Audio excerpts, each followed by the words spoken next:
एक गांव में आशा और हरि नाम के पति पत्नी रहते थे। हरि बहुत बीमार रहता था। उनके घर का गुजारा भी बड़ी मुश्किल से होता था। हरि माँ लक्ष्मी और माँ सरस्वती का परम भक्त था, मगर उसकी बीवी भगवान को नहीं मानती थी। एक दिन हरि महालक्ष्मी और माँ सरस्वती की पूजा कर रहा होता है। तुम हर रोज इतनी पूजा पाठ करते हो, लेकिन इस पूजा पाठ से घर नहीं चलेगा, पेट की भूख नहीं मिटेगी। तुम्हारी इतनी भक्ति के बाद भी हम आज तक अनाज और औलाद के लिए तरस रहे हैं। इस दुनिया में हर चीज का एक समय होता है और समय आने पर वह चीज हमें मिल जाती है। हो सकता है वह समय अभी नहीं आया हो। जब समय आएगा तब महालक्ष्मी और माता सरस्वती की कृपा से हमें सब मिल जाएगा। तुम चिंता मत करो। समय तेजी से निकलता जा रहा है। पता नहीं तुम्हारी भक्ति कब रंग लाएगी और कब हमारे घर अनाज और औलाद आएगी। भगवान पर भरोसा रखो, सब ठीक हो जाएगा। मैं भी जाकर कुछ काम धंधा देखूं। घर में खाने को कुछ भी नहीं है। ऐसा कह के हरि वहाँ से चला जाता है। ऐसे ही उनका जीवन चलता रहता है।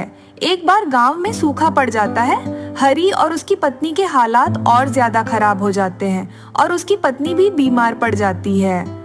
तुम्हारी तबीयत तो दिन ब दिन बिगड़ती जा रही है। मैं क्या करूं? तुम्हारा इलाज कहां से करवाऊं? मेरे पास तो कुछ पैसे भी नहीं कि तुम्हें दवा खरीद के ला दूं। अब बढ़ जाएगी तो क्या कर सकते हैं। एक तो हमारे हालात पहले ही खराब थे, ऊपर से ये सूखा। ऐसे हाथ पे हाथ रखकर तो बैठ नहीं सकते। इलाज कराना तो जरूरी है। सूखा तो हमारे गांव में पड़ा है। मैं किसी दूसरे गांव में जाकर कुछ काम देखता हूँ। जैसे तुम्हें ठीक लगे, मगर जल्दी आना। हाँ हाँ, मुझे पता है। मैं जितनी जल्दी वापस आऊंगा उतनी ही जल्दी तुम्हारा इलाज कराऊंगा। मेरे वापस आने तक तुम अपना ध्यान रखना। हरि काम की तलाश में दूसरे गांव की ओर निकल जाता है, लेकिन उसे वहां भी काम नहीं मिलता।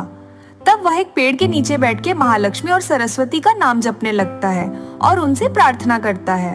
हे महालक्ष्मी, हे माँ सरस्वती, ना तो मेरे पास काम है, ना ही अपनी पत्नी के इलाज के लिए पैसे।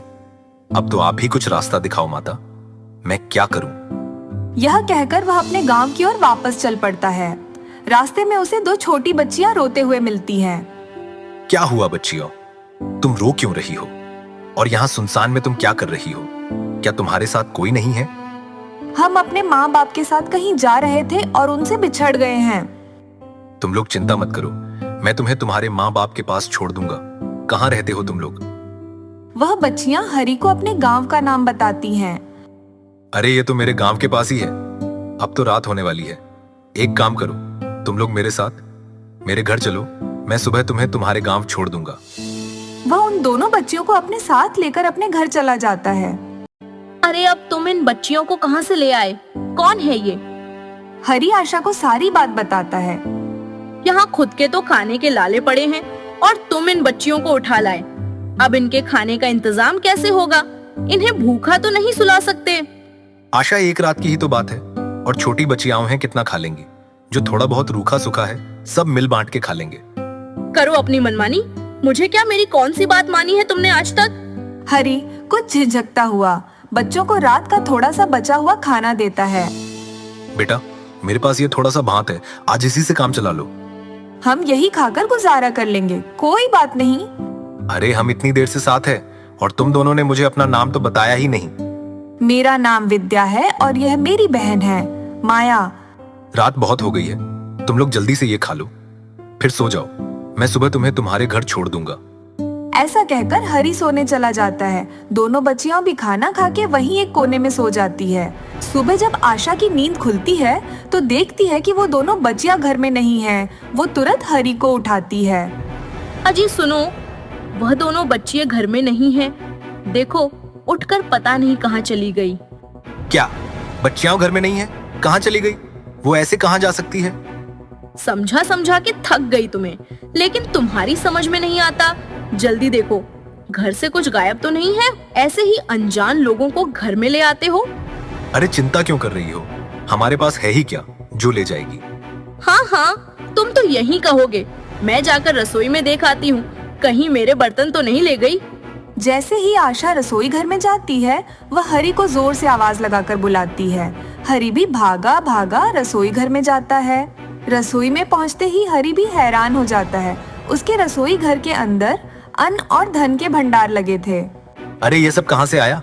तभी हरि की नजर उस भंडार के पास पड़े हुए कमल के फूल पर पड़ती है। तभी वह सोचता है, क्या नाम बताया था उन बच्चियों ने अपना?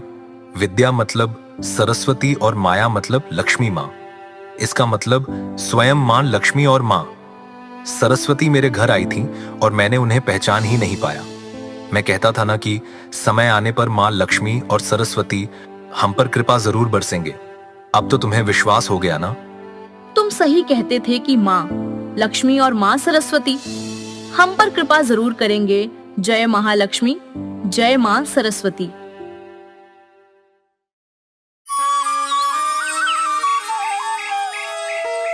एक समय की बात है, राजपुर नाम का एक गांव था।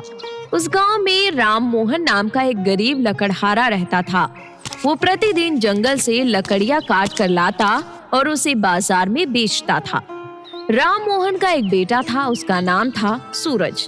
एक दिन राम मोहन की तबीयत बहुत ज्यादा खराब हो गई। काफी दिन हो गए लेकिन वो ठीक नहीं हो पाया, तो उसने अपने बेटे को बुलाया। सूरज, ओ बेटा सूरज। हाँ पिताजी, बोलिए। बेटा, घर में खाने का एक दाना तक नहीं है। मेरी तबीयत खराब होने की वजह से मैं लकड़ियां काटने नहीं जा पा रहा हूँ। एक काम कर, तू आज जाकर लकड़ियां काट ला, इससे घर में कुछ तो पैसे आएंगे। ठीक है पिताजी।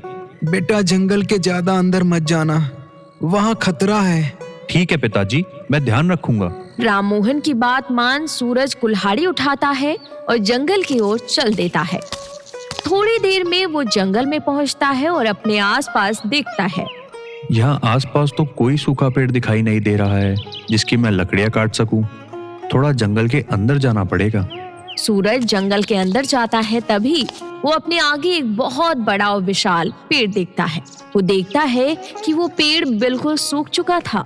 ये पेड़ तो अच्छा दिख रहा है, अगर इसे काट लिया तो पूरे हफ्ते लकड़ियां काटने की जरूरत नहीं पड़ेगी। सूरज देखता है कि उस पेड़ पे काफी कुल्हाड़ियों के निशान थे, जैसे पहले उसे किसी ने काटने की कोशिश की हो।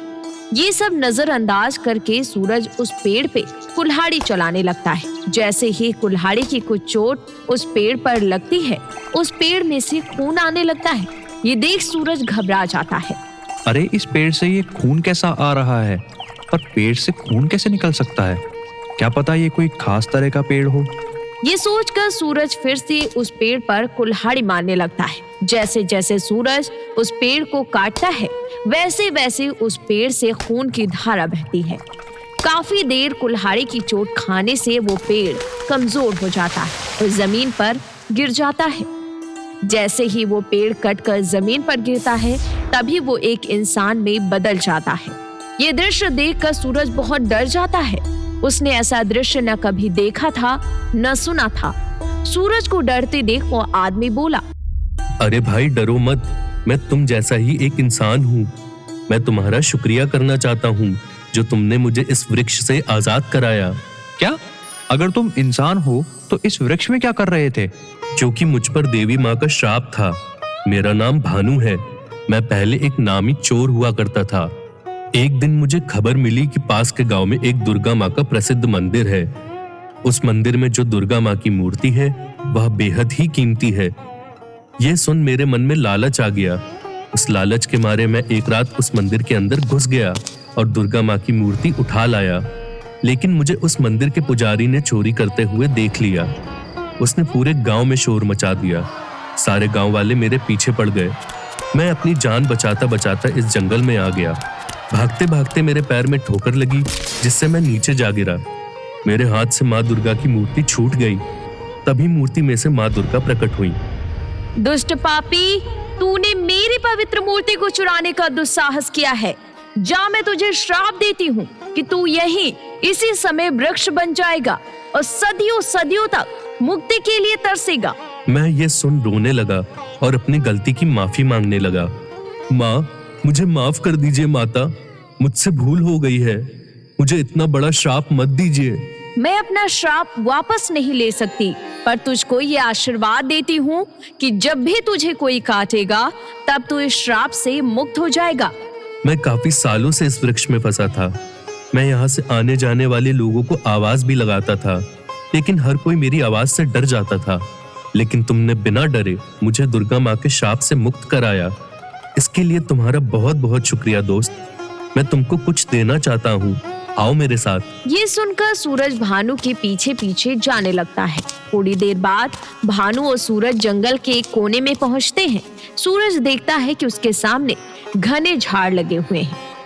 भानु उन झाड़ों को हटाता है। सूरज देखता है कि उन पत्तियों के पीछे एक बक्सा रखा है।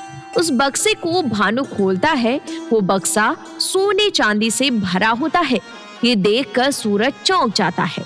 मैंने जितना भी धन अपने जीवन में कमाया था वो सब मैंने यहाँ लाकर रखा था। आज से ये बक्सा तुम रख लो। इन पैसों से तुम्हारी कुछ मदद हो जाएगी और इसके बाद तुम्हें कभी लकड़ियां काटने की जरूरत नहीं पड़ेगी। नहीं नहीं, ये मैं नहीं रख सकता, ये सब आपका है। मैं इनका क्या करूंगा? ये बक्सा तुम ही रख लो। तुमने मुझे इतने बड़े श्राप से मुक्त कराया है। यह मेरी तरफ से तुम्हारे लिए है, रख लो भाई। भानु की बात मानकर सूरज वो सोने से भरा बक्सा खुशी खुशी रख लेता है और अपने घर लौट जाता है। उस धन की मदद से अब सूरज और उसके पिता राम मोहन खुशी खुशी रहने लगते हैं। अब उनको किसी चीज की कमी नहीं होती। सूरज अपने गांव में खुद की एक बहुत बड़ी दुकान खोल लेता है। अब उसके दिन अच्छे से बीतने लगे।